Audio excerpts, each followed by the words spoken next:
Hello बच्चों, कैसे हो आप सभी। आप सभी का मेरी इस हिंदी पाठशाला में स्वागत है। तो बच्चों, आज की इस कक्षा में हम पढ़ेंगे हमारे स्वतंत्रता दिवस के बारे में कि हमें स्वतंत्रता दिवस क्यों मनाना चाहिए, हम उस दिवस को किस उपलक्ष्य में मनाते हैं। तो चलिए शुरू करते हैं। अध्याय 9, हमारा स्वतंत्रता दिवस, एकांकी, अध्ययन से पूर्व। तो बच्चों, यहाँ पर एक चित्र दिया गया है। आपको पता है यह चित्र किस चीज का है? तो बच्चों, यह चित्र लाल किले का है। स्वतंत्रता दिवस वाले दिन तो यहाँ पर माननीय श्री प्रधानमंत्री जी झंडा लहराकर, हमारे देश का राष्ट्रीय ध्वज लहराकर और अपना भाषण देकर स्वतंत्रता दिवस मनाते हैं। एकांकी का मूल तत्व। प्रस्तुत एकांकी में स्वतंत्रता दिवस के उपलक्ष्य में एक पार्टी के आयोजन में संबंध में बताया गया है। इस पार्टी के माध्यम से हमारे राष्ट्रीय ध्वज के रंगों की विशेषताओं को भी बताया गया है। तो बच्चों, आगे जो एकांकी है, जो एकांकी पाठ में दी गई है, उस पाठ में स्वतंत्रता दिवस के उपलक्ष्य में एक पार्टी आयोजित की गई है, जिस पार्टी में हमारे राष्ट्रीय ध्वज के रंगों की विशेषताओं के बारे में बता रखा है कि हमारे झंडे में कौन कौन से रंग होते हैं और उन रंगों की क्या विशेषताएं होती हैं। तो चलिए एकांकी पढ़ना शुरू करते हैं।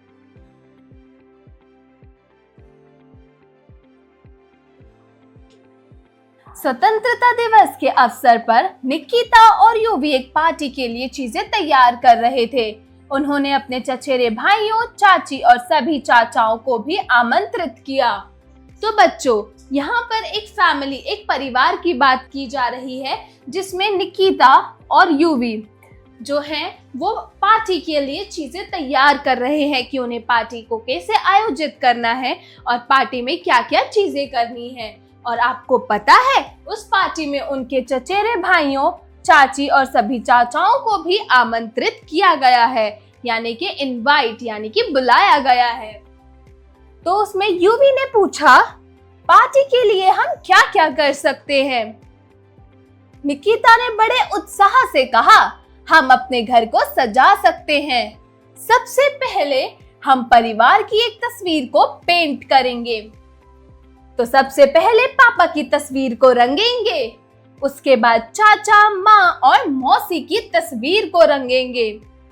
निकिता ने कुछ सोचकर कहा, फिर तो हम कपड़े बदलने चाहिए ताकि हमारे अच्छे कपड़े खराब ना हो जाएं। तो युवी कहता है, अच्छा विचार है, चलो चले। निकिता और युवी सामान को तैयार करने के लिए दौड़ पड़े। युवी ने कहा, चूंकि आज स्वतंत्रता दिवस है, आओ इन सभी के झंडों के रंगों को रंग दें।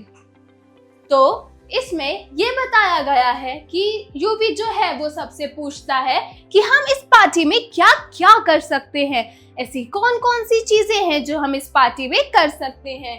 तो निकिता बड़े ही उत्साह के साथ कहती है कि हम अपने घर को सजा सकते हैं। तो सबसे पहले हम पता है क्या करेंगे, हम अपने परिवार की एक तस्वीर को पेंट करेंगे, मतलब उसको रंगेंगे। तो सबसे पहले उन्होंने डिसाइड किया, उन्होंने तय किया कि पापा की तस्वीर को रंगेंगे, उसके बाद चाचा, मम्मी और मौसी की तस्वीर को रंगेंगे। फिर निकिता कुछ सोचने लगी और उसने कुछ सोचने के बाद बोला, फिर तो हमें कपड़े बदलने चाहिए ताकि हमारे अच्छे कपड़े खराब न हो जाए। फिर युवी कहता है, विचार अच्छा है, चलो चलें। फिर निकिता और युवी सामान को तैयार करने के लिए दौड़ पड़े। युवी कहता है कि आज स्वतंत्रता दिवस है, तो आओ हम इन सभी झंडे को भी रंगेंगे।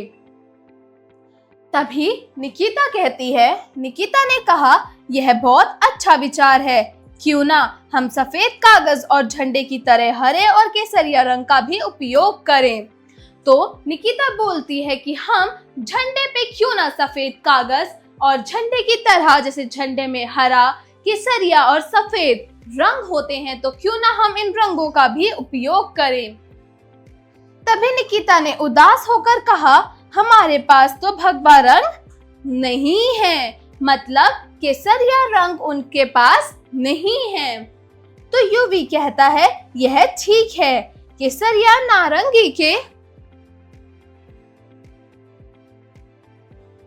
केसरिया रंग जो है वो नारंगी के करीब है। उन दोनों ने रंग मिलाया और अपने अपने चित्र बनाने में लग गए। तो निकिता बोली, चलो केरल में बिताई हुई अपनी छुट्टियों से कुछ तस्वीरें भी चित्रित करते हैं। मैं तो पेड़ों को रंगना चाहती हूँ। तो इसमें उन्होंने रंगों को मिलाकर केसरिया रंग बनाया और फिर वो अपने अपने चित्र बनाने में लग गए थे। तो उसमें से फिर निकिता बोलती है कि क्यों ना जो हमने केरल में अपनी छुट्टियां बिताई थी उनके जो कुछ तस्वीरें हैं हम उनको भी चित्रित करते हैं, मतलब उनको भी बनाते हैं। और मैं तो पेड़ों को रंगूंगी, पेड़ों को रंग करूंगी। तो यूवी कहता है मुझे भी अपना रंग चाहिए। यूवी और निकिता ने पूरे घर में तस्वीरें लटका दी। जब माँ घर पहुंची तो उनकी चित्रकारी देखकर हैरान रह गईं। बच्चों, आज सभी ने बहुत मान काम किया है, इससे घर बहुत सुंदर लग रहा है। अब सोचो मेरे पास क्या है? तभी बच्चे बोले, क्या है? माँ ने अपना बैग खोला और हरे, केसर और सफेद गुब्बारों का एक पैकेट निकाला और सबको दे दिया। मतलब माँ ने अपना बैग, जिस बैग से मैं वो सामान रखकर लाई थी, वो बैग खोला, उसमें हरे, केसरिया और सफेद रंग के गुब्बारों का एक पैकेट था। तो उन्होंने वो पैकेट निकाला और सबको दे दिया। निकिता और यूवी ने गुब्बारों को फुलाया और उन्हें पूरे घर के सामने और बरामदे में चिपका दिया। निकिता और यूवी ने क्या किया, गुब्बारों को फुलाया और उन्हें पूरे घर और सामने बरामदे में लगा दिया, यानी चिपका दिया। जब उनका परिवार के बाकी सदस्य पहुंचे तो वे लोग घर की सजावट को देखकर दंग रह गए। उनके चचेरे भाई रोमा ने कहा, यह एक पार्टी की तरह लग रहा है। जब पापा ने घर आकर ऐसी अद्भुत तस्वीरें देखी तो उन्होंने कहा, आपने इस झंडे में हमारे रंगों का इस्तेमाल किया है। फिर उन्होंने पूछा, क्या आप जानते हैं कि इन तीनों रंगों का मतलब क्या होता है? तो यूवी, रोमा और निकिता बोली, नहीं पापा, हम नहीं जानते।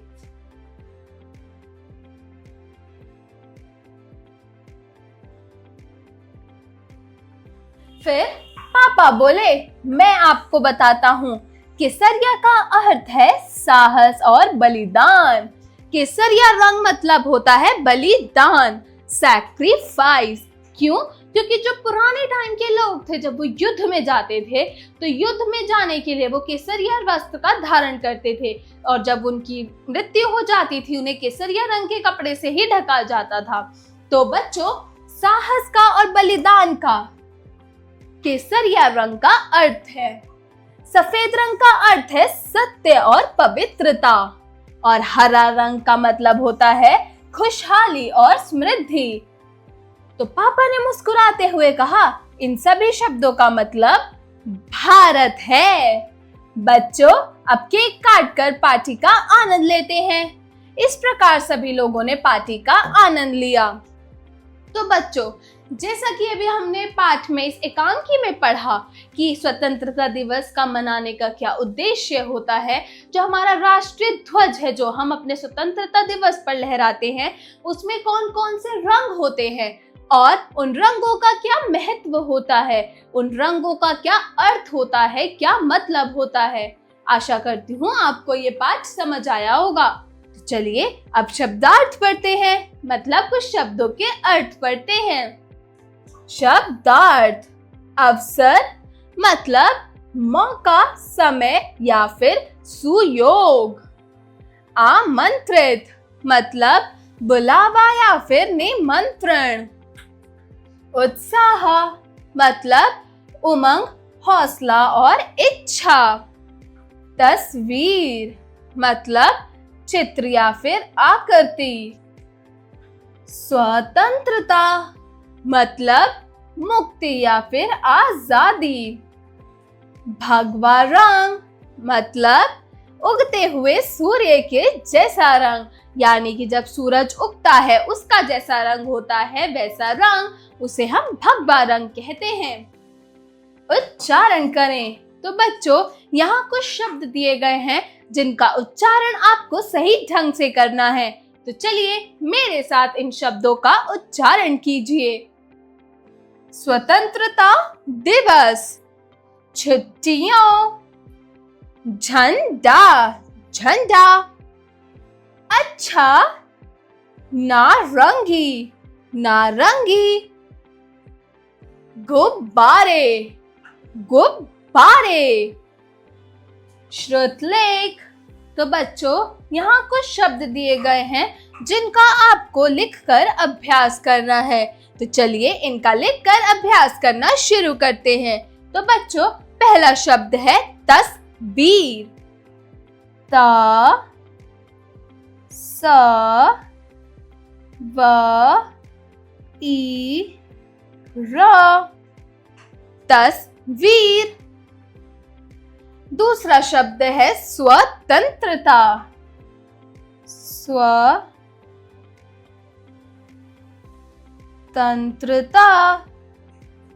आधा स व त त्र त आ, स्वतंत्रता। अगला शब्द है केसरिया। का ए स र पे ई की मात्रा, य आ, केसरिया। अगला शब्द है चित्रकारी। च पे ई की मात्रा, त्र का आ र ई, चित्रकारी। अगला शब्द है समृद्धि। स म र, आधा ध ध ई, समृद्धि। अगला शब्द है बलिदान। ब ल ई द आ न, बलिदान। अगला शब्द है पवित्रता। प व ई त्र त आ, पवित्रता। उससे अगला शब्द है मतलब। मतलब, म त ल ब, मतलब। तो बच्चों, ये था हमारा स्वतंत्रता दिवस के ऊपर एक एकांकी, उसका पाठ। तो चलिए उसका थोड़ा सा अभ्यास करते हैं, मतलब अभ्यास कार्य शुरू करते हैं। तो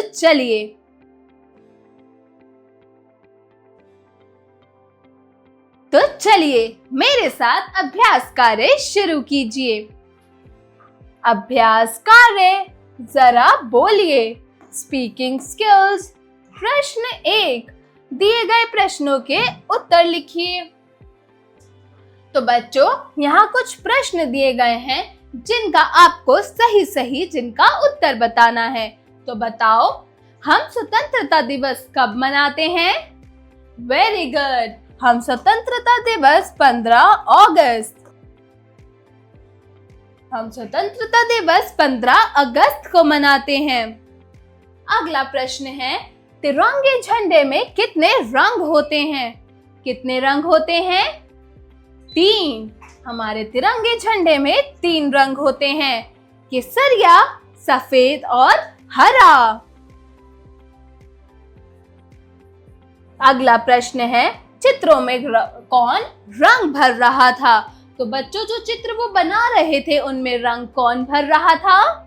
वेरी गुड, चित्रों में रंग निकिता और यूवी भर रहे थे। अगला प्रश्न है, पार्टी में कौन आने वाला था?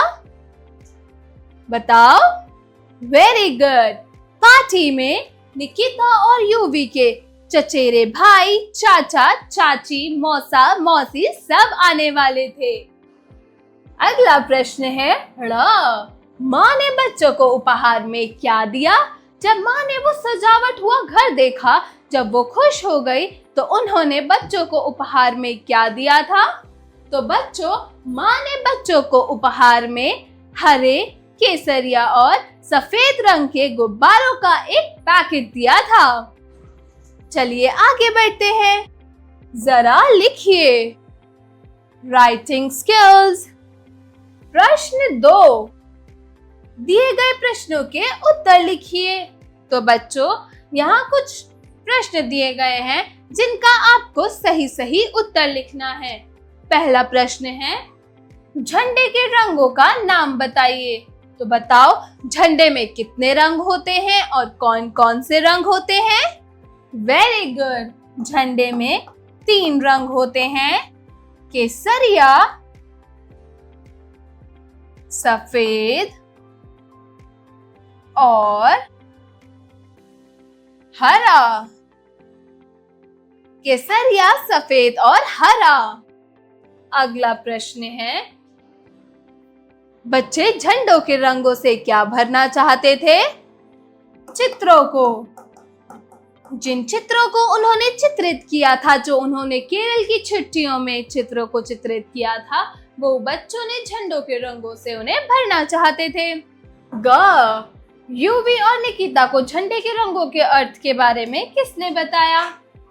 तो बच्चों, यूवी और निकिता को झंडों के रंगों के बारे में यूवी और निकिता के पापा ने बताया था कि झंडों में कौन कौन से रंग होते हैं और उनका क्या अर्थ, क्या महत्व होता है।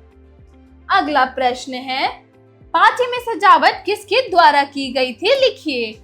तो बच्चों, जो पार्टी आयोजित की गई थी स्वतंत्रता दिवस के उपलक्ष्य में, उस पार्टी की सजावट किसके द्वारा की गई थी?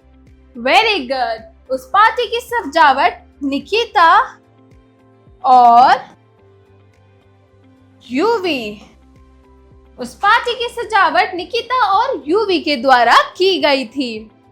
अगला प्रश्न है, दिए गए वाक्यों में रिक्त स्थानों की पूर्ति कीजिए। आइए हम परिवार की एक चित्र को पेंट करें। आइए हम परिवार की एक चित्र को पेंट करें। या फिर एक तस्वीर को। हमें कपड़े बदलने चाहिए ताकि हमारे अच्छे कपड़े डैश ना हो जाएं। तो बच्चों, यह वाक्य क्यों बोला गया था और किसने बोला था? बच्चों, यह वाक्य है, हमें कपड़े बदलने चाहिए ताकि हमारे अच्छे कपड़े खराब ना हो जाएं। यह वाक्य निकिता ने बोला था यूवी को। अगला वाक्य है, केसरिया रंग का अर्थ होता है साहस और बलिदान। केसरिया रंग का अर्थ होता है साहस और बलिदान। अगला वाक्य है, हरे रंग का मतलब होता है खुशहाली और समृद्धि। खुशहाली और समृद्धि। जरा सोचिए। Critical thinking. प्रश्न 4, हमारे राष्ट्रीय ध्वज में शामिल तीनों रंग क्या दर्शाते हैं? सोचकर बताइए। तो बच्चों, जो हमारा राष्ट्रीय ध्वज है उसमें 3 रंग होते हैं, केसरिया, सफेद और हरा। ये तीनों रंगों के ही अपने अपने अर्थ होते हैं। जैसे केसरिया रंग हमें साहस और बलिदान का अर्थ होता है। केसरिया का अर्थ ही साहस और बलिदान होता है। दूसरा रंग होता है सफेद, श्वेत रंग, जिसका मतलब होता है सत्य, पवित्रता। तीसरा होता है कि हरा रंग। हरे रंग का अर्थ होता है खुशहाली, हरियाली और समृद्धि। तो बच्चों, ये 3 रंग हैं जिनके अर्थ मैं आपको बता चुकी हूँ। तो अब आप इन तीनों रंग हमें और क्या क्या दर्शाते हैं वो आपको सोचकर थोड़ा सा अपनी अपनी किताबों में इसका जवाब लिखना है। चलिए आगे बढ़ते हैं। जरा भाषा पर गौर कीजिए। Language skills. प्रश्न 5, दिए गए वाक्यों में सर्वनाम शब्द छांट कर लिखिए। तो बच्चों, यहाँ पे कुछ शब्द दिए गए हैं, कुछ वाक्य दिए गए हैं, जिनमें से आपको सर्वनाम शब्दों को छांट कर अलग लिखना है। आप लोगों को पता है सर्वनाम शब्द क्या होते हैं? तो बच्चों, सर्वनाम वह शब्द होते हैं जो संज्ञा के बदले प्रयोग किए जाते हैं, उन्हें सर्वनाम कहते हैं। जैसे मैं, तुम, हम, वह, आप, उसका आदि। तो बच्चों, संज्ञा शब्द हमें पता है किसी पर्टिकुलर इंसान का नाम, पर्टिकुलर चीज का नाम। तो बच्चों, हम एक स्टोरी में, एक कहानी में बार बार एक व्यक्ति का नाम तो नहीं लिख सकते, एक व्यक्ति के नाम का प्रयोग भी हम बार बार नहीं कर सकते। तो उस व्यक्ति के नाम की जगह या उस चीज की, उस स्थान की, उस वस्तु की, किसी भी चीज के नाम की जगह पर हम मैं, तुम, हम, वह, हम, आप, उसका इत्यादि इन शब्दों का प्रयोग करते हैं। तो चलिए अब वाक्यों को पढ़कर उनमें सर्वनाम शब्दों को छांटते हैं। तो पहला वाक्य है, मैं घर जा रहा हूँ। इसमें सर्वनाम शब्द क्या है? वेरी गुड, मैं घर जा रहा हूँ में सर्वनाम शब्द है मैं। कौन घर जा रहा है? मैं संज्ञा की जगह प्रयोग किया गया हूँ, तो मैं सर्वनाम शब्द हूँ। तो मैं एक सर्वनाम शब्द है। अगला वाक्य है, तुमने खाना खा लिया। तो इसमें सर्वनाम शब्द है तुमने। अगला वाक्य है, तुम कल ऑफिस आओगे। तो इसमें सर्वनाम शब्द है तुम। अगला वाक्य है, क्या वह घर राम का है। इसमें सर्वनाम शब्द क्या है? वह। तो हम यहाँ पर वह लिखेंगे। चलिए अगले प्रश्न को देखते हैं। प्रश्न 6, दिए गए वाक्यों को व्यवस्थित रूप में लिखिए। तो बच्चों, यहाँ पर कुछ वाक्य दिए गए हैं जिनको आपको व्यवस्थित रूप में लिखना है। तो वाक्य होते क्या हैं? शब्दों का ऐसे व्यवस्थित रूप जिसे हम अपने विचारों के माध्यम से एक दूसरे तक पहुंचाते हैं, वह वाक्य कहलाते हैं। मतलब शब्दों को एक सही व्यवस्था में लिखना वाक्य कहलाता है, जिसके जरिए हम अपनी बात एक दूसरे तक पहुंचाते हैं, वो वाक्य कहलाते हैं। तो देखते हैं शब्दों के कुछ व्यवस्थित और अव्यवस्थित रूप। तो शब्दों का व्यवस्थित स्वरूप है, रमेश मुंबई में रहता है। यह शब्दों का व्यवस्थित रूप है। क्यों? क्योंकि यह शब्द व्यवस्था से लिखे गए हैं। अब शब्दों का अव्यवस्थित रूप स्वरूप देखते हैं। रमेश रहता है मुंबई में, तो ये थोड़ा सा समझना मुश्किल है। तो यह शब्दों का अव्यवस्थित स्वरूप है। तो बच्चों, यहाँ पर आपको भी शब्दों के अव्यवस्थित स्वरूप दे रखे हैं, जिनको आपको व्यवस्थित रूप में लिखना है। तो चलिए शुरू करते हैं। पहला है, खाना मैंने नहीं खाया। इसका व्यवस्थित रूप क्या होगा? वेरी गुड, मैंने खाना नहीं खाया। यह सेंटेंस सिंपल, यह वाक्य बिल्कुल ही सरल और व्यवस्थित है। अगला है, देश एक भारत है। इसका व्यवस्थित रूप होगा, भारत एक देश है। भारत क्या है? एक देश है। अगला है, शांति रखे बनाए। तो इसका व्यवस्थित रूप होगा, शांति बनाए रखे, शांति बनाए रखें। अगला वाक्य है, उधर मकान राम का है। तो बच्चों, ये अव्यवस्थित वाक्य है। इसको व्यवस्थित रूप में कैसे लिखेंगे? राम का मकान उधर है। राम का मकान उधर है।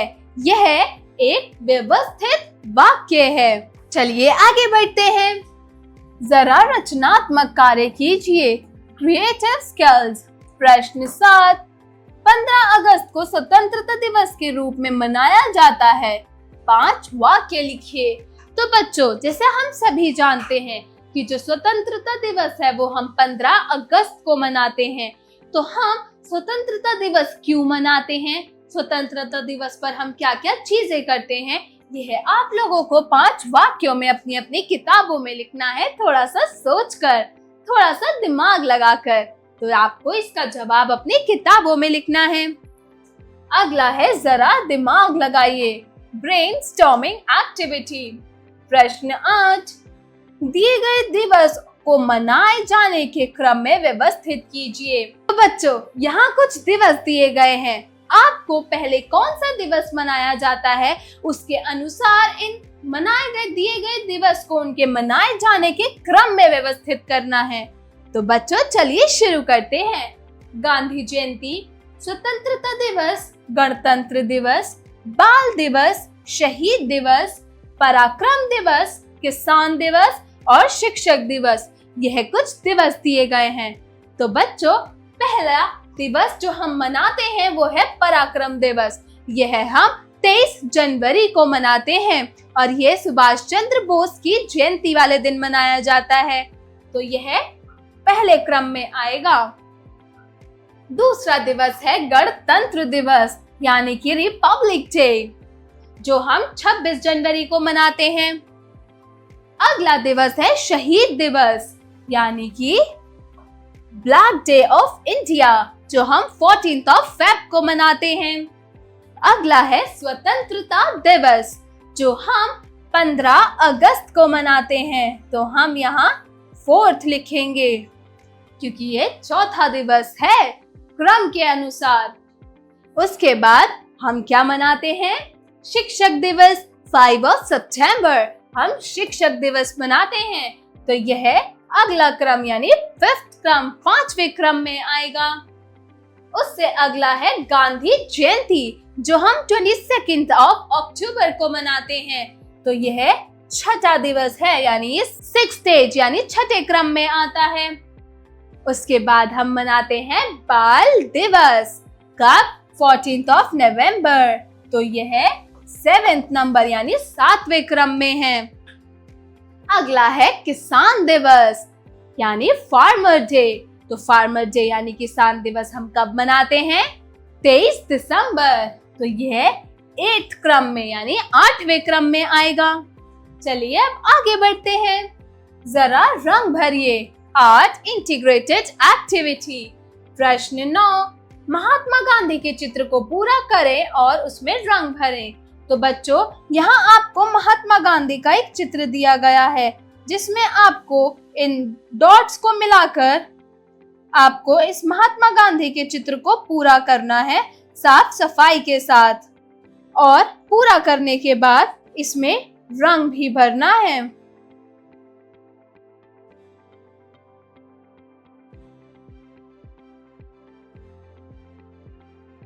तो बच्चों, ये था महात्मा गांधी का चित्र। इन डॉट्स को मिला के आपको इनमें इस चित्र को पूरा करना है महात्मा गांधी के, और इसमें साफ सफाई के साथ अपना रंग भी भरना है अपनी अपनी किताबों में।